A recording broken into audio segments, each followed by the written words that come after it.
Guess we gotta get a little rough with her, put a little pressure on her. Hey guys and gals, welcome to Garage Gear. I'm JB. Hello, Deere. First item that I found from my John Deere JX75 that's super rare are these deck guards. Incredibly hard to find these, let alone 2 of them. And over the past several years, I've had about 50 of them come into the garage, and I've only seen these deck guards on 2 of them. These ones here, and then on another set that I previously owned. When I see these pop up on eBay, they usually go between $80 and $100 depending on condition. They're made of steel and they protect your aluminum deck edges for when you go up over a curb or protect them from fences or landscape rocks. And as you can see, this deck already has some abuse. Now these guys were a little rusty when I got them, but I had them sandblasted, then primed, and then what I did is I shot them with a coat of glossy black paint. They latch on, hugging the edges of the deck, and bolt right on. You can see that this bottom one here is slightly wider on the end and a little bit longer. What are we waiting for? Let's pop them on. Now, just so we're clear here, I previously drained the oil on this mower and I also drained the gas out of it so I can easily tip the mower on its side like this. Why, yes, that is a brand new blade, and it's sharper than a James Bond tuxedo. Now we're just gonna gently pop this guy on and line up the holes. Now these are the screws that previously held this edge guard onto a 14SC. They should line up and they should fit. My only concern is that these holes may not be perfectly threaded. We'll take our time putting them in. Probably not a good idea to put these in with an impact driver because that might put too much force on them. It might break the heads off. It might strip out the hole on the aluminum deck. You don't really know because these are older decks now, so you kind of want to be gentle with them. Seems to be going in just fine though. Almost there. Cinch it down. Good. So far so good. Let's pop this guy in. Good start. Spoke too soon? I don't know. Go in your hole! Guess we gotta get a little rough with her, put a little pressure on her. There we go. Now we're in. Couple more turns and she's in there. Without over tightening it, that'll do. From this side, that actually looks pretty cool. All right, let's tip this back up and tip it up. Good. So on this side, you can see this one's been really banged up. And here we have a torque screw. Looks like a T30. Let's take that guy out. Good. There it is. Now we can pop on our deck guard on this side. All right, we got this one started. We're gonna keep working it in slow. Good. As they say with ratchet straps, that baby ain't going nowhere. Now this one's gonna be a little complicated. We're gonna have to push down and get the baffle up at the same time to line up our holes. We're gonna push down from this side. We're gonna work her in. Done. Perfect. This side looks great now too. These deck guards will fit on most 14SBs, 14SEs, 14SCs, JX75s, JE75s, and the JX85s. I don't think they changed much over the years. I'll tell you what, these edge guards accent this mower deck nicely. That actually looks really cool on the bottom. To help keep this video away from the bottom of the YouTube algorithm, would you mind hitting that like button? Thank you. Now the next one is probably the most expensive out of all these rare parts. This here is known as an oil filter mount or oil filter adapter. You're gonna screw on an oil filter like this. And this baby fits right here, right on the side of the engine like this. Just a heads up, that oil filter mount usually runs about $100 to $150 on eBay. It comes with 3 bolts. This here is a fuel line attachment and a specific gasket for this oil filter mount. And I've seen these little gaskets go for a fortune. I've seen these tiny little gaskets go for as much as 50 bucks on eBay. Super hard to find these. They're kind of shaped like and about as big as a macaroni noodle. And then this here is the oil filter we'll be attaching. This is not a specific OEM John Deere filter. This is a Mobil 1 M1 103A filter, and it will fit right here, right onto our mount. The OEM ones are out there. They're just a little tricky to find. Now, if you're using these mowers commercially, which I know some people out there still are because I hear about it in Facebook groups and from some subscribers, it's probably a good idea to change the oil filters out with every oil change, just like on a car. But in my experience, if you're an average homeowner, you could get away with changing it once a year or maybe every other year, depending on how much you use your mower. Now, the engine that I have on this John Deere JX75 is an FC 150V Kawasaki engine. And from what I've read, some out there have stated that if you pull this off an FC 150V engine, you can only put it on an FC 150V engine. It will not fit on an FC 180V engine. Let's get this adapter on. Okay, so what I'm gonna start out doing is getting this fuel line free. Just gonna take some pliers and bend this bracket back just a little bit.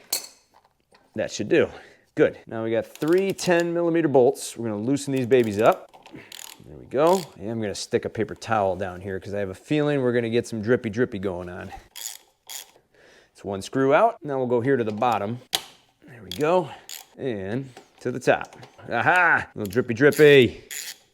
There we go. Now I'm gonna save this panel and these screws for another engine down the road. You never know when you need them. Now it looks like there's a gasket already in here. We're just gonna pick this guy out, work it around. There we go. Sign me up for dentistry. I'm taking things out here. Okay, so the first thing I'm gonna pop on now is the gasket. And some people out there are probably gonna say, well, you probably gotta put some gasket glue or something around it to help it adhere better. But I've put these on before without anything else, to just put them on, put the mount on, and we're done, and never had any issues. So if it were to have an issue, well, all I would do is just simply take it back off, put whatever kind of adhesive or anything else around this, and then put it back on, and no big deal. So we're gonna throw it on just as is. We're gonna wipe things out as best we can here. Gasket is going in, and this gasket is the same on both sides. Place it in there, just like that, easy. Now all we gotta do is put the mount on. We're gonna take the longest bolt, we're gonna stick it in this hole right here. I'm gonna thread it in by hand, and then the other two bolts are the same length. I'm gonna pop this one here right in on the bottom. And now I have here this fuel line bracket. This is actually kind of handy because if you were to go along a bush and a branch were to snag this fuel line, it could rip it right off of your carburetor. That could be a big problem. So what we're gonna do is we're just gonna put it right on here and then put our bolt in like that. Tighten it right down. We're gonna make sure everything lines right up.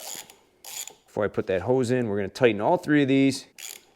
Now, there might be specific torque settings for these. I've never really used the torque settings in the past, to be honest with everybody. I just got them really snug down, and that was that. But if there's any information out there on the torque settings for these, somebody just let me know down in the comments, and we'll tighten them right up to their specific settings. From here, I can kind of position it just the right way. I'm gonna hold it in place and then just screw it down.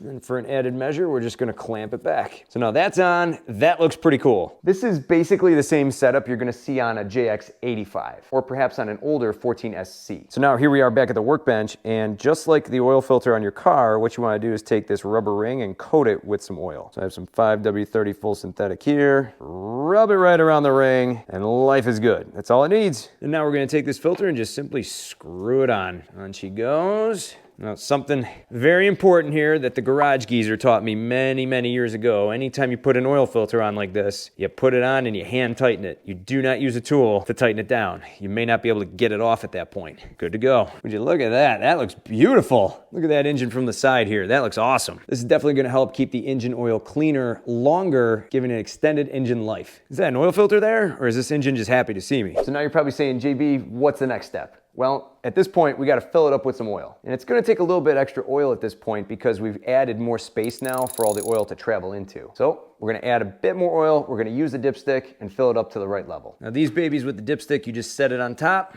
pull it out, and we are about 3/4 of the way up in the serrated zone. We're good. Oil change complete. That oil filter adapter is now all set. Now onto probably the rarest of all the three parts. This one actually makes me giggle a little bit. It's this flexible little tube. Let me show you where this goes. So you see this cable right here? It has a hook underneath, and this is where your blade brake clutch cable attaches. This tube goes right over that cable to protect it. So essentially, yes, it's a condom for your blade brake clutch cable. These were only on a few models, I believe, and their purpose is to protect that cable from any rain or moisture that might be hitting it. This is really just another one of those things that makes these John Deere mowers so great, is because they took all these extra steps to make every part last. You can see on the end of this how it's kind of shaped like a heart. That's because the hook that's on the blade brake clutch cable is constantly rubbing up against this and pulling it back. Usually as these would start to wear, owners would just rip them off and then just toss them away. And it is a rare day when they show up on eBay. Usually when they pop up, they're about $20 to $40 depending on condition. I've only seen one of these previously on a mower in my garage. I sold that one a while back and I splurged on this one for about 30 bucks. I hardly ever see these things. It's also not a bad idea to coat these with Armor All or something similar to help protect it. Let's get this baby on. So the first thing we gotta do is take off this belt cover.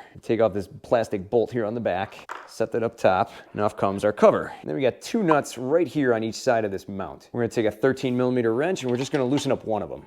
Boom, just like that. And that is gonna set her free. This here can be the tricky part because we've got to wiggle this hook out. And it doesn't help that I just put this oil filter in the way, but there we go, we got it. From here, pretty simple. We're gonna take our tube, we're gonna insert the hook through. It's not making its way through all these ridges here. I have a little hook pick here. Let's see if this will grab it. Yeah, there it is. Cool. All right, the hook is now out. Okay, so then from here, before I go any further, I'm gonna reinstall the hook, feed it through the correct hole that I took it out of. Good. From here, we're gonna push this cover back, reinstall the cable, take our 13mm wrench, crank it, And then from here, just simply guide this cover right over that mount, just like that. Not too hard to install that. Well, then from here, it's pretty simple and straightforward. We're just gonna put our cover back into place, and this goes right over this cover. And done. Now let me show you really quick eventually how these start to wear out. So up here on the controls, I have my blade brake clutch lever, and I'm gonna push this down just like that. And what you can see is that the tube itself kind of gets squished back. That's why these guys kind of get a little roughed up over time and eventually break off. Still something cool to have, and it looks really neat on there. Having one of these on there isn't exactly gonna benefit the mower big time. It does, however, provide some level of protection, and you gotta admit, it's a better feature than those fake hood scoops that people stick on their hoods. Still a really cool part to have on this old John Deere JX75. The really cool thing about these old John Deere walk-behind mowers is that parts are interchangeable between models. You could basically take a part off a 14SB and put it on a JX75. I found this JX75 on Facebook Marketplace for $65. Cleaned it up, changed one or two little parts on it, and it's one of the best mowers in my garage. If you're interested in learning more about these John Deere walk-behind mowers, I did a video on this specific JX75 a little while back, and I'll have that video linked down below in the description. And last fall, I was snooping around again on Facebook Marketplace, and I stumbled across a John Deere 14SC. This was their commercial version back in the day. This is where I found those deck guards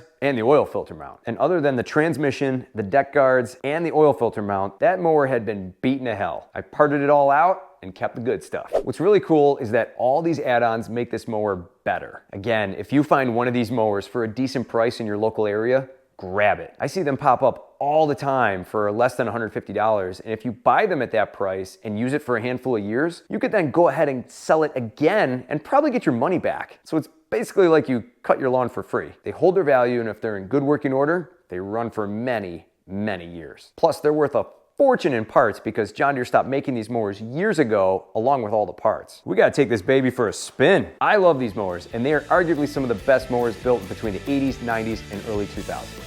For more cool garage gear content, click or tap the screen right here. Thanks so much for watching, and I'll see you in the garage.